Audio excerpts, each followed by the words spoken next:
kind of talking a little bit about conscious capital and legacy brands, do you guys feel like they should be doing more when they have such, power, and they have the keys to influence such a huge critical mass?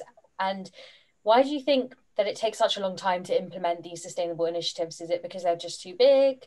What are your guys' kind of opinions on this?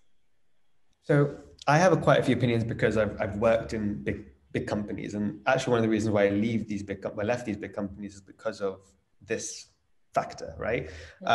Most of the time, there's a three-pronged approach. One is the most obvious is actually they're not built to ever be these kind of brands because they didn't start with a mission. You have these heritage brands that came from heritage, but they don't actually have the root. The owner didn't necessarily create them for a purpose of giving back, and it's quite difficult sometimes for brands to diversify into that without seeing so marketing led, right? It doesn't come from the root of the brand.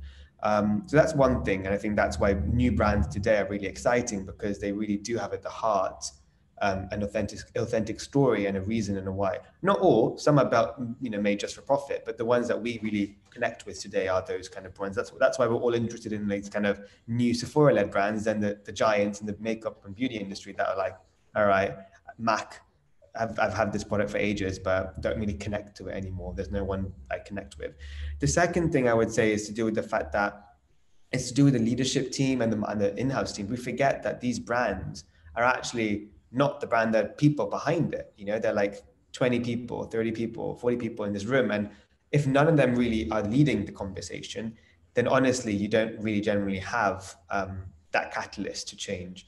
And then the third thing I think is because they're scared. They're scared of, if they turn on that button, then they have to actually commit to it. They've got to be, they're open, especially if a brand has got a huge brand presence.